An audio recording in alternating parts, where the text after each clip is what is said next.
Halo, selamat siang dari Jogja. Di video kali ini kita akan bahas Intel desktop prosesor yang terbaru, Intel Core Ultra. Ya, bener, udah telat banget. Kalau diluncurkan udah beberapa bulan yang lalu, tapi jujur aja saya baru berkesempatan megang prosesornya ya baru sekarang ini. Saya nggak punya prosesornya. Kalau motherboardnya ini sih sudah cukup lama datang di sini ya. Cuman karena emang prosesornya belum dapat pinjeman dan waktu mau beli juga harus bundling sama motherboard karena masih limited. Tapi akhirnya saya dipinjemin sama Alfa. Ini adalah yang paling entry Ultra 5 245K yang kita akan coba bahas di video kali ini. Walaupun udah banyak banget reviewnya, sudah banyak juga beberapa artikel yang diterbitkan untuk mengenai review Ultra seriesnya si Intel yang terbaru ini. Cuman kita akan coba lihat dari point of view saya seperti apa sih. Soalnya banyak banget kalangan yang bilang ini tidak memenuhi ekspektasi mereka. Seperti apa? Yuk kita mulai. Ya, kita akan coba bahas dari prosesornya dulu. Jadi kita akan bahas singkat aja karena sudah banyak yang bahas ini ya. Jadi yang dari tangan saya yang paling rendah yang ada di market sekarang Core Ultra 5 245K. Jadi harusnya ini penerus dari Core i5 14600K. Jadi di seri Core Ultra ini sudah beda soket ya, beda soket. Jadi motherboard lama nggak bisa dipakai, harus totally baru. LGA ini juga beda, bukan LGA 1700 tapi LGA 1851. Dan penamaannya jelas sudah berbeda, sudah tidak ada lagi seri Core i series yang sudah ada 14 generasi sebelumnya, sudah dihilangkan langsung ke Core Ultra 5, Core Ultra 7, Core Ultra 9. Besok-besok juga harusnya ada yang Core Ultra 3 ya. Oke, kita lihat dulu spesifikasi teknisnya. Ya, kita akan coba lihat spesifikasinya kalau kita bandingkan dengan Core i5 14600KF. Ya, Core i5 Gen 14 ini kita punya yang KF dan nanti juga kita akan pakai ini untuk di sesi pengujian ya sebagai pembanding. Jadi yang paling kelihatan di sini masalah jumlah core dan thread-nya. Secara jumlah core sebenarnya sama-sama 14 dan konfigurasinya pun sama. 14 itu terdiri dari 6 P-core dan 8 E-core.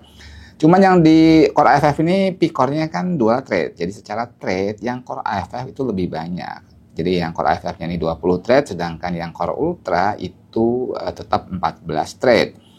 Kalau kita lihat maksimum boost clock-nya juga berbeda, lebih kencengan yang Core i5 di 5,3 GHz. Dan kalau kita lihat smart case-nya, ini sama-sama 24 mega. Terus kalau kita ngomong power-nya, base power-nya sama-sama 125 watt, sedangkan turbo power-nya itu berbeda. Yang Core i5 lebih tinggi sekitar 20-an watt ya, di 181 watt, sedangkan yang Core Ultra ini 159 watt. Jadi kalau di atas kertas untuk spesifikasi dasar banget, ini Core i5 ini lebih menjanjikan. Thread-nya lebih banyak, clock-nya juga lebih tinggi, dan juga boost power-nya lebih tinggi juga, 181 watt. Oke, nanti kita akan coba lihat di sesi pengujian seperti apa perbandingan dua prosesor ini. Untuk case-nya totalnya 26 mega dan juga litografinya mereka bilang ini sudah TSMC N3B ya, N3B. Dan software-nya mereka support ini OpenVINO, Windows ML, DirectML, ONSRT dan juga WebNN. Jadi memang selain core dan thread-nya sama, ini juga ditambahi yang namanya NPU, sudah ada Neural Processing Unit-nya. Core khusus yang untuk mengolah AI ya. Terus untuk RAM-nya DDR5 tentunya, dan beberapa pihak mengklaim kalau ini memang memiliki IMC yang kencang banget. Jadi bisa menghandle RAM dengan speed yang sangat-sangat tinggi, even di atas 9000 mega transfer per second. Dan untuk IGP-nya juga ada upgrade, jadi sudah menggunakan base untuk arsitektur XeLPG yang diklaim lebih baik dibandingkan yang ada di Raptor Lake Gen 14 dan memiliki 128 shader. NPU sudah kita sebutkan tadi maksimum topnya di 13 tops. Dan untuk PCI Express lane-nya, kalau yang di Gen 14 terbatas, sehingga secara teori kalau kita nanti sudah ada PCI Express Gen 5 untuk GPU, kita nggak bisa dua-duanya dipasang ya, NVMe dan GPU dengan lane yang maksimum, pasti akan kepotong karena limitasi PCI Express lane dari Intel generasi ke-14. Cuman kalau ini nggak, harusnya sudah bisa support full speed dua-duanya, karena sudah memiliki totalnya 24 lane untuk PCI Express-nya. Jadi seperti itu yang kita coba flashback secara singkat aja tentang spesifikasi dari Core Ultra 5 245K ini. Sebelum kita coba nyalain, kita bahas dulu motherboard yang akan kita pakai, ASRock Z890 Steel Legend Wi-Fi. Jadi memang yang beredar di market sekarang baru chipset Z series-nya ya, B series-nya belum keluar. Seperti ini fisiknya, sama dengan tema-tema Steel Legend lainnya, cenderung silver putih gitu, dan ini cukup konsisten ya, hampir di semua seri Steel Legend kayak gini tema warnanya. Kita mulai dulu dari spesifikasinya. Untuk soketnya jelas ini RGA 1851. Jadi ini tidak backward compatible dengan prosesor Intel Core i series yang seri manapun ya. Hanya bisa dipasangi Core Ultra. Dan konfigurasi VRM-nya totalnya ada 22 phase dengan rating 80 ampere. Harusnya cukup mumpuni untuk menghandle even Core Ultra tertinggi sekalipun. Core Ultra 285K ya. Karena memang Intel sendiri klaim kalau yang Ultra series ini jauh lebih efisien dan lebih hemat daya. Untuk VRM-nya sudah dilengkapi dengan heatsink yang sangat-sangat serius dan solid banget. Warna putih, bagian atas ada, bagian samping ada, sekaligus nyambung ke back panel I/O sebelah sini. Terus untuk RAM-nya jelas DDR5 dan ini ada 4 slot di sini yang mereka klaim supportnya sampai ke di atas 9000 MB transfer per second. Karena memang klaimnya Intel sendiri kalau yang Ultra ini juga IMC-nya, Integrated Memory Controller-nya juga lebih bagus dan sanggup handle memori dengan speed sangat tinggi. Terus untuk storage-nya M.2-nya itu ada 4 dan salah satunya adalah Gen 5. Yang atasnya Gen 5 dilengkapi dengan heatsink juga. Dan untuk PCI Express slot-nya ini ada 2, ini Gen 4, ini Gen 5. Jadi kalaupun nanti sudah ada GPU dengan integrated dengan interface Gen 5, ini bisa dipasang dengan maksimum ya. Dan juga tidak akan motong PCI Express lane dari NVMe. Kalau di Gen 14 secara teori akan kepotong karena terbatasnya PCI Express lane dari si prosesor. Tapi ini harusnya bisa full speed semua, X16, X4. Dan yang menarik semuanya sudah, 3 di antaranya sudah tidak usah menggunakan scoop nih. Sudah quick release seperti ini untuk NVMe-nya. Jadi lebih memudahkan kita dalam proses merakit PC ya. Oke, selain NVMe M.2 juga ada 4 slot SATA. Terus kalau kita ngomong power connector-nya 24 pin pasti, EPS-nya ada 2.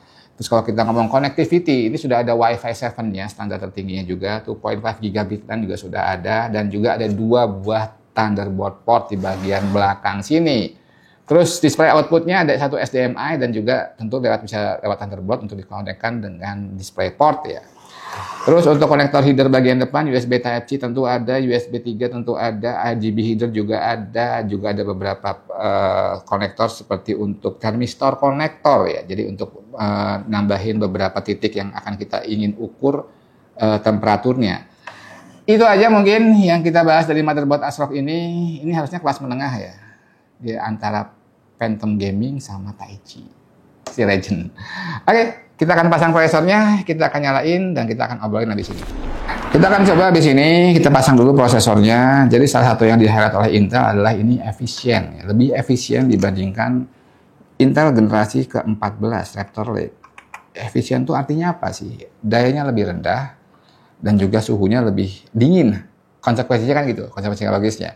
Kita akan coba aja di Core Core Ultra 5 245K ini kira-kira gimana sih karakteristiknya kalau kita pakaikan. Ini kan memang bawaannya nggak ada HSF-nya ya, nggak ada pendinginnya, nggak ada heatsink-nya sama sekali. Jadi kita akan coba pasangkan si Core Ultra 5-nya ini dengan entry level aja deh, HSF ya, heatsink fan yang harga-harga 300-400 ribu lah.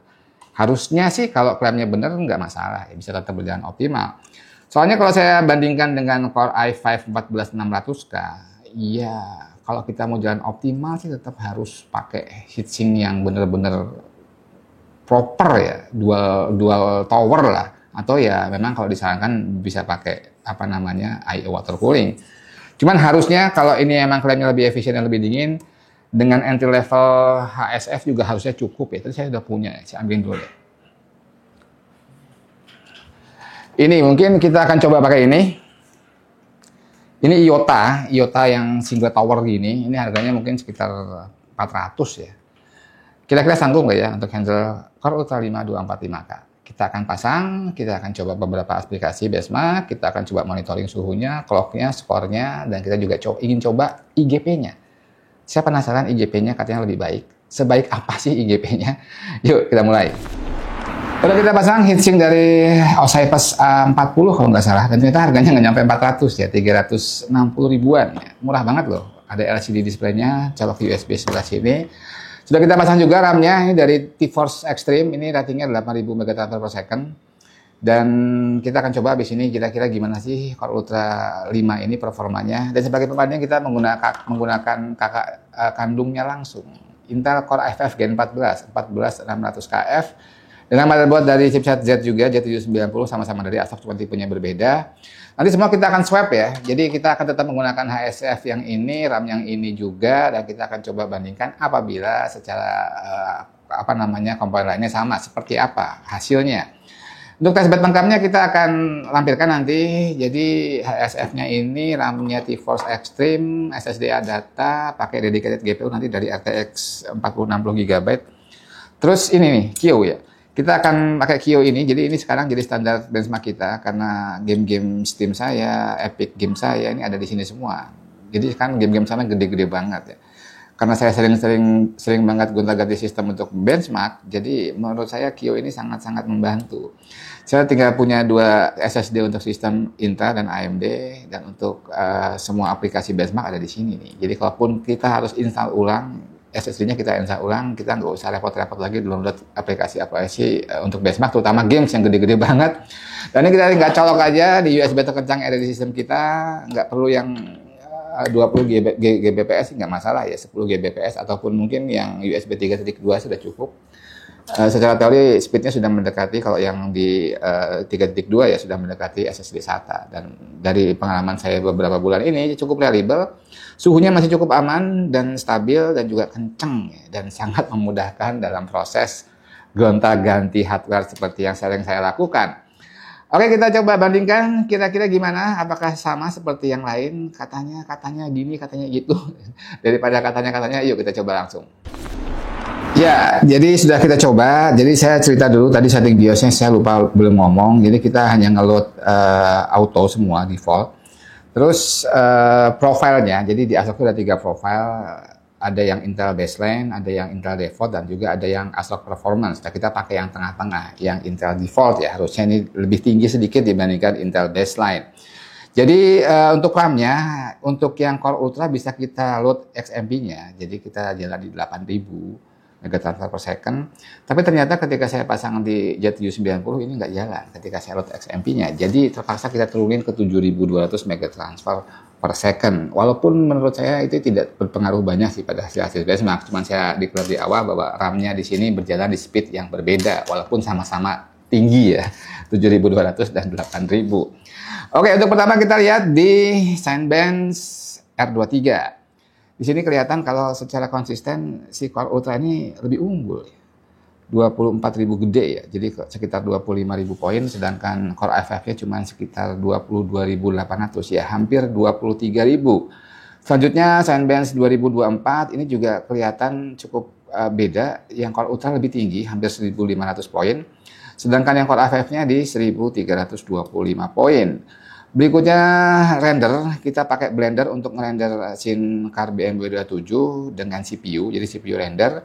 Di sini bisa kelihatan kalau Core Ultra ini bisa merender dengan lebih cepat. Total waktu yang diperlukan cuma 89 detik, sedangkan Core i5-nya butuh 99 detik. Berikutnya di Corona Benchmark. Nah, di sini kayaknya si Corona ini masih membutuhkan thread yang lebih banyak. Di sini 14600 KF-nya lebih unggul ya. Ya lumayan kelihatan dibandingkan Core Ultra-nya. Berikutnya kita lihat di Geekbench 6. Untuk single core-nya, Core i5-nya unggul di 2800 something, sedangkan yang Core Ultra cuma 2300-an. Sedangkan untuk multi core-nya kebalik nih, Core Ultra-nya tetap unggul di sekitar 19.000 kurang dikit ya, sedangkan yang Core i5-nya 17.500. Ya, itu untuk beberapa simulasi render. Ternyata secara umum Core Ultra-nya bisa lebih kencang ya, karena mungkin kita si Core i5-nya ini ke limit di HSF yang mungkin kurang proper untuk sebuah Core i5 14600 KF ya. Oke, daripada penasaran kita akan coba lihat lognya. Tadi kita sempat rekam lognya untuk waktu kita lakukan Cinebench R23 throttling kita 10 menit. Kita akan coba lihat gimana sih kira-kira karakteristik si Core Ultra ini dibandingkan Core i5 14600 KF. Jadi dari beberapa benchmark multi-core tadi kelihatan secara umum Core Ultra-nya kok lebih kenceng ya. Lebih kenceng dari beberapa software tadi kita lihat. Cuman di di Corona ya, yang Core i5 yang lebih kenceng. Coba kita lihat lognya. Jadi kalau kita tadi ukur untuk Cinebench R23, kita sempat lognya kita rekam pakai HW Info dan kita baca dan kita bandingkan hasilnya. Kalau dilihat dari CPU package power yang diperlukan oleh CPU tersebut untuk menjalankan R23 multicore, kelihatan kalau emang 1400 kF ini jauh lebih tinggi ya, sesuai dengan spesifikasinya sebenarnya. Ini maksimumnya sustainnya di 181 watt. Rata-ratanya di 177 watt. Sedangkan untuk yang Core Ultra ini maksimumnya di 156 watt dan sustainnya di 153,6 watt average-nya. Terus ini berefek pada clock-nya juga. Kalau kita lihat clock-nya ini lebih tinggi sekitar 500 MHz untuk yang Core Ultra. Ini average ya, jadi termasuk e-core-nya juga. Dan kalau bisa lihat juga core temperatur maksimumnya memang dengan power packet 180-an ini si Core i5 ini sudah nyentuh 100 derajat Celcius. Average-nya di 98 something, sedangkan untuk Core Ultra-nya mentoknya cuma di 88 derajat Celcius. Jadi kemungkinan ini adalah penyebab kenapa Core i5-nya di sini performanya sedikit lebih rendah dibandingkan Core Ultra, karena mungkin HSF yang kita pasangkan dengan si Core i5 ini kurang proper, sehingga dia tidak bisa melepas semua kemampuannya karena ketahan sama suhu yang sudah terlalu tinggi. Oke, habis ini kita coba lihat untuk gaming performanya gimana. Katanya sih lebih kencang Gen 14 ya katanya. Oke, kita coba lihat, kita akan coba pasangkan GPU kelas menengah aja, ATX 4060. Kelihatan nggak sih kalau di GPU kelas menengah seperti itu untuk kita bandingkan? Yuk kita lihat. Ya, kita sempat coba dua game yang ada internal benchmark-nya biar nggak ribet. Jadi Cyberpunk sama Far Cry 6 ya. Semuanya di 1080p settingnya medium, dan kalau kita lihat di Cyberpunk, Core Ultranya untuk average FPS-nya unggul sekitar 5 FPS skala 150-an. Ya tipis sebenarnya ya. Sedangkan untuk di Far Cry 6 1080p medium preset juga, ini kurang lebih bedanya sekitar 3 FPS menang Core i5. Jadi secara umum sih menurut saya untuk gaming kalau kita pasangkan dengan GPU kelas menengah sih so-so lah ya. Beda-beda cuman mungkin 1-2% doang. Itu pun nggak akan bisa kita notice kalau kita mainkan. Ya, itu kurang lebih. Jadi abis ini kita akan coba satu poin yang saya masih penasaran tentang IGP-nya si Core Ultra ini. Kira-kira sekelas apa sih? Katanya ada perbaikan yang cukup signifikan dibandingkan generasi sebelumnya, Gen 14. Yuk kita coba beberapa aplikasi games dan juga benchmark untuk IGP-nya si Core Ultra ini. Ya, sekarang kita akan coba lihat IGP-nya di Intel Core Ultra 5245K ini. Katanya ada beberapa perubahan yang cukup esensial. Walaupun secara officially namanya nggak berubah, untuk IGP-nya namanya tetap Intel Graphic. Di sini kalau di websitenya Intel namanya Intel Graphic, clock base-nya di 300 MHz, itu maksimumnya di 1,9 GHz untuk GPU-nya. Dan ini sudah menggunakan Xe cores ya. Jadi ini adalah core yang sama yang digunakan di Intel Arc Dedicated GPU A-series. Jadi IGP-nya ini memiliki 4 Xe cores sebagai pembanding untuk Intel Arc A380 GPU VGA card itu punya 8 Xe core. Jadi separuh dari Intel Arc A380. Tetap juga memiliki fitur-fitur unggulannya Intel untuk IGP seperti Intel Quixing Video, dan habis ini kita akan coba intip kira-kira performanya gimana. Ya, kalau beberapa leak sih ngomong ini sudah masuk keluarga Intel Arc ya yang ditanam di IGP. Sempat saya coba beberapa aplikasi di 3D Mark Firestrike ini grafik skornya bisa di atas 6000. Kencang, relatif kencang untuk IGP. Terus untuk beberapa game AAA yang sempat saya coba, Far Cry 6 ini dengan setting medium masih bisa di atas 30 FPS average-nya. Di Cyberpunk juga tetap bisa di atas 30 untuk average FPS-nya dengan berbagai settingan. Jadi secara umum ini jauh lebih kencang dibandingkan Intel Graphic yang sebelumnya, Iris series ya kalau yang di notebook ataupun Intel HD yang di desktop. Ini menurut saya jauh lebih kencang. Bahkan menurut saya lebih kencang sedikit dibandingkan Radeon Vega yang ada di AMD AM4 ya, 5600G, 5700G. Walaupun belum sampai ke level IGP-nya Ryzen 8000G, masih kencengan Ryzen 8000G untuk IGP-nya. Cuman udah jauh lebih kencang dibandingkan generasi-generasi sebelumnya. Oke, habis ini kita ambil beberapa kesimpulan. Dan kita sampai pada akhir video. Jadi saya cukup paham kenapa berbagai kalangan ngomong performa Core Ultra ini nggak sesuai ekspektasi ya. Karena memang secara umum tidak ada peningkatan performa yang gimana-gimana. Ya, di skenario yang kita coba ini kelihatan kalau Core Ultra lebih kenceng karena memang limitasi di pendinginan. Ya, tadi kita lihat kalau Core i5-nya ini udah mentok-mentok ke 100 derajat Celcius dengan cooler yang sama ya. Dan memang ini sesuai dengan klaimnya Intel ya. Core Ultra ini lebih efisien, lebih hemat daya, dan juga suhunya lebih dingin. Dan ketika kita gunakan treatment yang sama untuk prosesor Core i5 Gen 14 ini, ternyata memang coolernya nggak cukup proper, sehingga secara umum, terutama di beberapa aplikasi yang multi-core, benchmark multi-core, Core i5-nya tertinggal dibandingkan Core Ultra. Ini beda cerita ketika kita menggunakan cooler yang lebih proper untuk menjalankan Core i5-nya. Saya rasa hasilnya akan equal atau mungkin bahkan bisa sedikit lebih kencang untuk yang Core i5-nya. Ya, jadi memang sesuai dengan apa yang diklaimkan Intel di beberapa statement resminya, kalau Core Ultra itu lebih efisien, lebih hemat daya, dan juga suhu kerjanya lebih dingin. Jadi itu poin yang cukup menarik ya. Performa gainnya tidak ada, saya bilang secara umum tidak ada performa gain yang bisa kita rasakan, cuman lebih dingin, lebih irit, dan juga lebih efisien.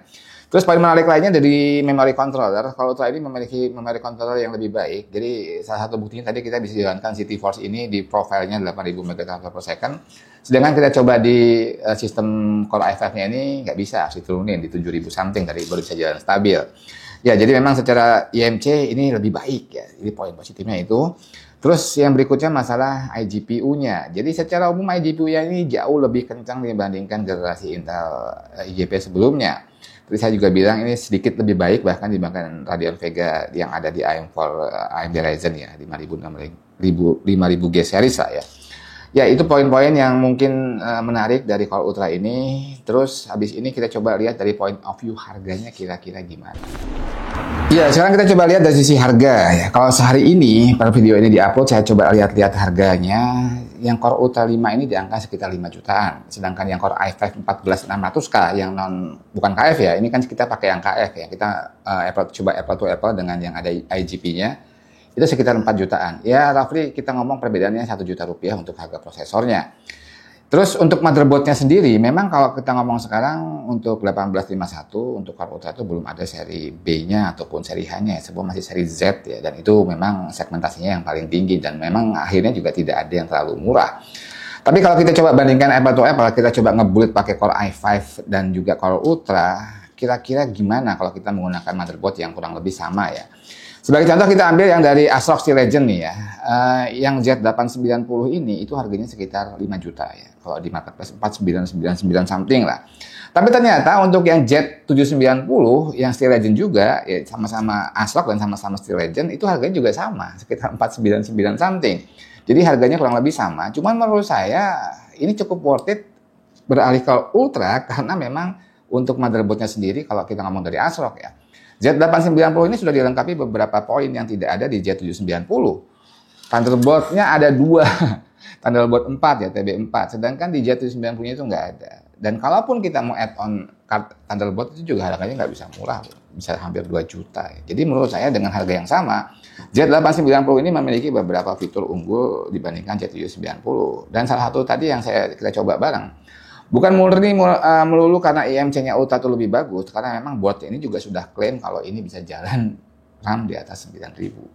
Ya, itu poinnya ya. Jadi kalau kita banding-bandingin total build-nya dengan Core Ultra dengan Core i5 misalkan ya, kalau kalian mendingin, saya sih tetap milih Ultra ya.